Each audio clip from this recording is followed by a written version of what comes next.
Welcome back. Do remember you can find all our top stories on channelstv.com and on youtube.com/channelsweb. Do remember you can also watch us on the go on your mobile device. All you need to do is log on to m.channelstv.com or download the Channels TV app for Android, iOS and Windows devices from their respective stores. The Channels TV and the Channels 24 apps will give you access to news and updates. You'll also have access to the Eyewitness feature, with which you can share pictures, videos, or news of happenings around you. All you need to do is just install the app and tap and swipe to reveal the menu, then follow the instructions you see. Ahead of the PDP non-elective convention on Saturday, members of the convention committee have begun their maiden meeting at the party's national secretariat in Abuja. Governor Ifeanyi Okowa of Delta State chairs the PDP non-elective convention committee, which has 325 members. They are discussing matters that will ensure the successful conduct of the convention, which is also preparatory for the main convention to elect principal officers. Former Ogun State Governor Gbenga Daniel chairs the Reconciliation Committee for Southwest, but at the national level, the committee is co-chaired by the governors of Rivers State, Nyesom Wike, and Ibrahim Dankwamble of Gombe State. The disciplinary committee has 7 members, while Reconciliation at the national level has 8 members. We hope that by Saturday we'll have very good stories to tell to the public, because PDP has come alive, PDP will stay alive, and PDP has to send a message on Saturday the 12th of August, a very strong message that will make Nigerians realize that we are truly prepared to take over power in 2019. We are confident on our own that though the days are short, that because we are an organized party, we will definitely be able to deliver a convention that we will be proud of as a party. I am trusting in the ability of our leaders, the chairmen and secretaries of all the subcommittees, that we will be able to do a good work. Our success will be that first strong message that we send out to the public. I know that there will be no failure on our part. Governor Ifeanyi Okowa of Delta State, but I'm now being joined by our political correspondent, Seun Okinbaloye. He's going to tell us about this said convention. Hello, Seun. Thank you so much. All right, so the PDP is having a non-elective convention on Saturday. Why is that? Does it mean that they won't have election? Exactly. There won't be any election. And I think it's a very interesting time that the party has entered into. This is the first election since the Supreme Court gave its judgment in favor of Senator Hamman Makarufi as the authentic leadership of the party, that is the caretaker committee, defeating or displacing Senator Alimadu Sharif, who was the outgone party chairman of the party. It was a turbulent legal process for the party, and now they need to reorganize the party. They need to put themselves together. They need to reunite the party. Don't forget that the party was sharply divided between these two men. Some people for the Senator Hamman Makarufi group and some others for the Senator Sharif. They still have that kind of division somewhat. And so they're going into this convention to restructure the party. After the 2015 election, the party went into crisis. There was chaos in the party. The blame game started.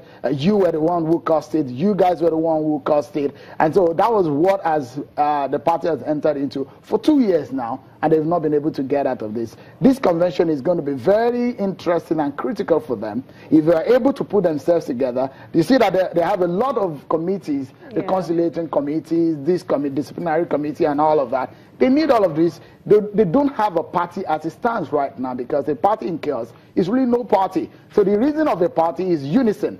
So they will probably have this platform to be able to get themselves together, sing from the same hymn book, and see where they get themselves up from this moment.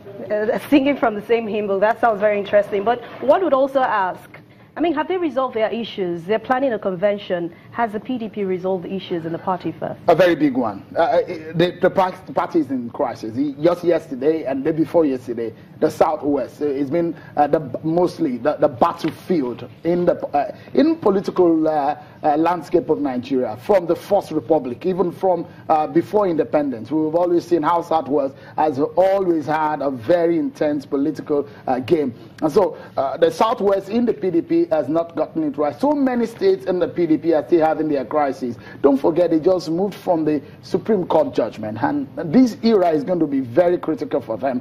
A lot of them, I want to see just how they will be able to handle when delegates will appear there, because you are supposed to go, state delegates, zonal delegates, and all of that. We'll go for that convention, and there's supposed to be a delegate list. They've been divided. So one will wait to see where the delegates list will emanate from. They've had divided houses. You see the Governor Fayoshe's group in the Southwest. You see the Senator Buruji Kashamu's group in the Southwest. They're not really united as it stands right now. This is a proper process to unite the party. But on Saturday, it will be very interesting to see how they are able to maturely come together and try the cause for their own party. Well, we'll say 325 members, that's a lot, but what do you expect after this convention? I hope that there won't be a major crisis, in the sense that, look, I've witnessed so many conventions of the PDP. Is it from Abuja? Is it the two that they had in Port Harcourt, which went into crisis afterwards? This one is going to be very interesting to see how this Senator McCarthy's first major. Don't forget, the convention is the highest organ of the party, the highest moment when the party can make its decisions. So it is going to be in the convention that they will choose a new leadership of the party. This time around, they will not do that. What they will do is to come together, find a new course, probably extend the tenure of the National Caretaker Committee. When they do that, they will now fix a date for the National Convention where they can now do an election, where a new leadership of the party. This is an intermediary leadership that they have with Senator McCarthy. It's a caretaker committee, not really something that the party is used to. But this is going to be very interesting for the party. Okay. And on channels, we will stay on the story to see how the so-called the biggest party in Africa gets its act together. We'll definitely stay on that story, and we can't wait for Saturday also. Thank you very much, Shimon Kibalui. Thank you. All right, moving on to other stories. There appears to be light at the end of the tunnel for herdsmen and farmers who have been engrossed in conflicts resulting in loss of lives and property. The Nigerian incentive-based risk-sharing system for agricultural lending, NIRSAL, a creation of the Central Bank of Nigeria in collaboration with the Ministry of Agriculture and Bankers Committee, is organizing this. There appears to be light at the end of the tunnel for herdsmen and farmers who have been in conflict in Nigeria for some time now, and this has resulted in the loss of lives and property. Thanks to the Nigerian incentive-based risk-sharing system for agricultural lending, a creation of the Central Bank of Nigeria, working in collaboration with the Ministry of Agriculture. Meanwhile, Bankers Committee are organizing a national feed finishing project for livestock farmers in Adamawa State. The incentive aims to harness the enormous potentials of livestock farming in Nigeria, which encourages ranching. With over 4 million cattle and about 6 million livestock in Adamawa State, it seems a suitable investor's destination for livestock farming. Mr. Liu Abdulhamid, who is heading the Nigerian incentive-based risk-sharing system for agricultural lending, says that incentive has so far trained over 100 certified livestock farmers into feed finishing projects in the state.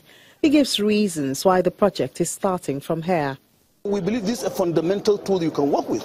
Why should somebody suffer moving animals from north to south and crossing over people's farms? Because he has no option. What we're trying to do today is to create the option where they can stay in one place. In his remarks, the Deputy Governor is grateful that Adamawa State has been chosen for the flag of the pilot project. After receiving the inputs, they should concentrate and ensure that thing succeeds. We have technical committee in place. They are going to monitor this program to ensure that we are starting with Adamawa State, the entire nation, which is a plus to our side, to ensure that this thing succeeds from here. Participants say the intervention will have a direct positive effect on all involved. From agriculture, we'll be taking a look at the health sector in Ogun State, southwest Nigeria. In just a moment, stay with us.